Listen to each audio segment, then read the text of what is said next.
Wat is Sondags vandag?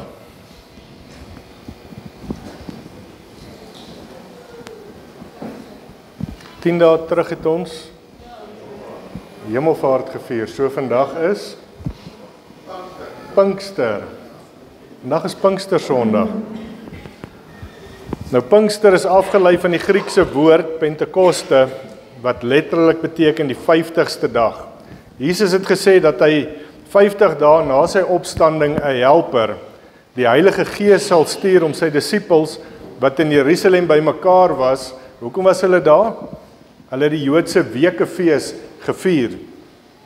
So, hulle was almal bymekaar en die Here het gesê op daai geleentheid gaan hy vir hulle dan ook die Heilige Gees uitstort. So dit is gegrond op die Joodse tradisie van die Wekefees. In Hebreëus is dit die Shavuot, wat 50 dae na die Paschafees, in die Paschafees in Hebreëus is dit Pesach, gevier word. In ooreenstemming hiermee val die Christelike Pinksterfees dan op die 50ste dag na Paasfees. Nou die Heilige Gees het gedurende die eerste Pinksterfees oor Jesus se disippels neergedaal, en daarom word hierdie gebeurtenis dan ook gesien as die geboorte van die kerk. En dis hoekom ons dan op Sondag bymekaar kom, want ons sien dit is die geboorte van die Christelike kerk. Nou ons lees van die uitstorting van die Gees in Handelinge 2, vanaf vers 1. Op Pinksterdag, 7 weke na Jesus se opstanding, was al die gelowiges op een plek saam. Skielik was daar in die lug bokant hulle 'n geluid soos van 'n geweldige stormwind, en dit het die hele huis gevul waar hulle bymekaar was. Tonge wat gelyk het soos individuele vuurvlamme het tussen hulle verskyn en op elkeen van hulle gaan sit. Almal is toe met die Heilige Gees vervul, en soos die Gees vir hulle die vermoë gegee het, het hulle in ander tale begin praat. Daar het toegewyde Jode uit al die nasies onder die son in Jerusalem gewoon. Die geluid van die stormwind en die stemme het 'n groot skare laat saamdrom. Hulle was uit die veld geslaan, omdat elkeen die gelowige in hulle eie taal hoor praat het. Hulle was heeltemal uit die veld geslaan. Hoe is dit moontlik? Het hulle uitgeroep.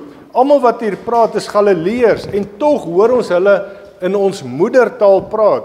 Hier is ons, Perse, Medeërs en Elamiete, mense wat in Mesopotamië bly, in Judea, Kappadosie, Pontus en die provinsie Asië, Frigië, Pamfilië, Egipte en die dele van Libië na Sirene se kant toe, besoekers uit Rome, Jode sowel as proseliete, Kretensers en Arabiere, ons almal hoor hulle in ons eie taal praat oor die groot dinge wat God gedoen het.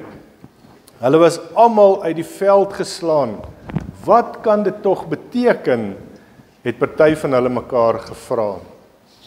So, vandag, en dalk nog vir 'n week of wat verder, gaan ons bietjie gesels oor die Heilige Gees.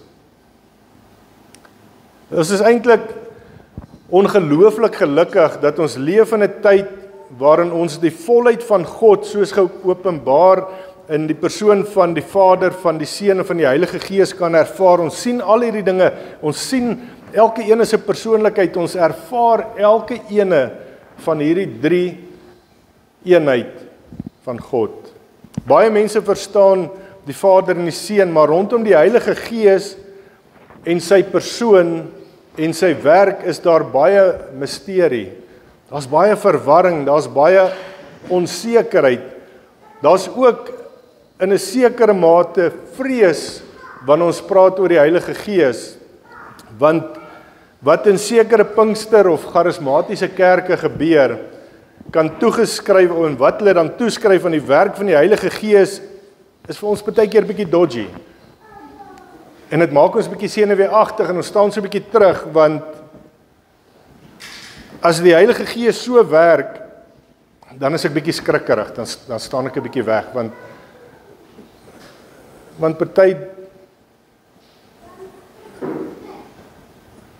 party sit meer aan as dit hulle die Gees toelaat om te werk. En dit word 'n show. En is nie die Gees van God nie. Dis 'n show.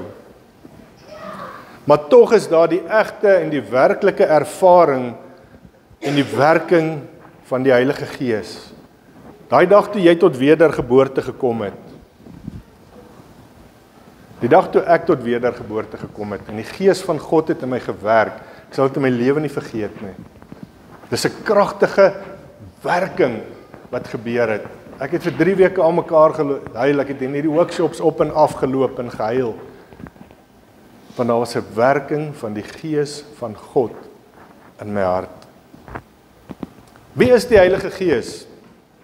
Baie Christen gelowiges, en daar was op 'n stadium 'n studie gedoen in Amerika wat 61% van Christene het geglo die Heilige Gees is 'n onpersoonlike krag of is 'n simbool van God se teenwoordigheid en is nie 'n persoon of 'n lewende entiteit van die drie-eenheid nie.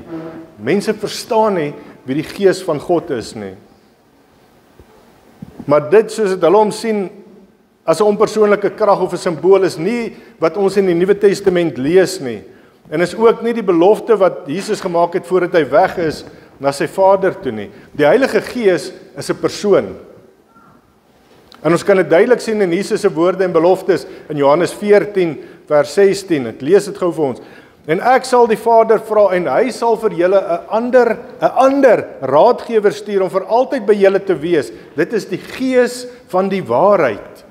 Die Griekse woord, die parakletos, dit beteken die comforter, encourager, counselor. Wanneer Jesus hom raadgewer of counselor noem, hanteer hy die Heilige Gees as 'n persoon, nie 'n krag nie. Net so 'n paar verse verder sien ons Jesus sê in Johannes 14:25, ek sê dit nou al lank vir julle, terwyl ek nog by julle is, en wanneer die raadgewer, die Heilige Gees kom wat die Vader in my naam sal stuur, sal hy julle in alle opsigte onderrig en julle ook herinner aan alles wat ek vir julle gesê het. So hy sal kom. Met ander woorde, dit is nie Jesus nie. Hy's 'n raadgewer of 'n leermeester in sy eie reg, soos wat Jesus was. Hy is nie Jesus nie. Hy's 'n ander persoon. Johannes 15:26 sê, maar as die Trooster gekom het, wat ek vir julle van die Vader sal stuur, die Gees van die waarheid wat van die Vader uitgaan, sal hy van my getuig. Johannes 16:13 sê, wanneer hy ook al kom, die Gees van die waarheid, sal hy julle begelei in die volle waarheid. Hy sal net homself praat nie, maar net sê wat hy hoor. Hy sal die dinge wat gaan kom aan julle meedeel. Hy sal my verheerlik omdat hy dit wat hy van my ontvang het met julle sal meedeel. Die Heilige Gees is nie 'n krag of 'n invloed nie, maar is 'n persoon in eie reg wat hoor soos dit Jesus hoor. Jesus hoor by die Vader wat is sy wil en die Heilige Gees hoor by Jesus en die Heilige Gees dra dit oor. Dis wat ons nou net gelees het hierso in die woord. En dit is hartseer dat party mense en selfs kerkgroepe die Heilige Gees verminder tot 'n gawe, 'n enkele gawe of 'n paar sigbare gawes, want die Heilige Gees gaan oor die taal wat ek in kan praat. Maar daar's meer as dit. Kerke fokus net op hierdie een gawe of 'n paar gawes, maar hulle mis die hele groot werking, die hele groot prentjie van wie die Heilige Gees is. Hulle sien nie die wonderlike belofte van 'n persoon wat in ons kom woon, wat ons deurtrek wanneer ek en jy Christus Jesus aanvaar het as verlosser en saligmaker nie. Die Heilige Gees is ook God. Die persoon wat in ons woon en ons lei en ons reinig of heilig is niemand anders as God self nie. Dit is God wat deur sy Gees binne elke ene van ons kom woon. Romeine 8 vers 9 sê, julle word beheer deur die Gees, omdat die Gees van God in julle woon. Die Gees van die lewende God woon in elke ene van ons, wanneer ons Jesus Christus aangeneem het as verlosser en saligmaker. Die Heilige Gees is deel van die drie-eenheid. Ons sien reeds in Genesis 1 dat hy deel van die Godheid was. Ons lees in Genesis 1 vers 2, die Gees van God het oor die oppervlakte van die water gesweef, toe die aarde nog woes en leeg was. Toe die Gees van God oor die aarde gesweef. Is dit nie fantasties om te dink dat dieselfde Gees wat daar was toe God die woord gespreek het en die sterre is geskep en die planete is geskep, die sonnestelsel is geskep, om te dink daai selfde God woon in jou en in my nie. Dieselfde Gees wat Jesus uit die dood opgewek het, woon vandag nog in my en jou as kind van God. Dis 'n misterie en is moeilik om te verstaan, maar die bewys en die getuienis daarvan is oorweldigend in mense se lewens. Ons sien dit. Net wat ek nou met julle gedeel het met my bekering. Hoeveel ander mense, daar sit Flippie met hoe die Here hom aangeraak het en elke ander ene van julle met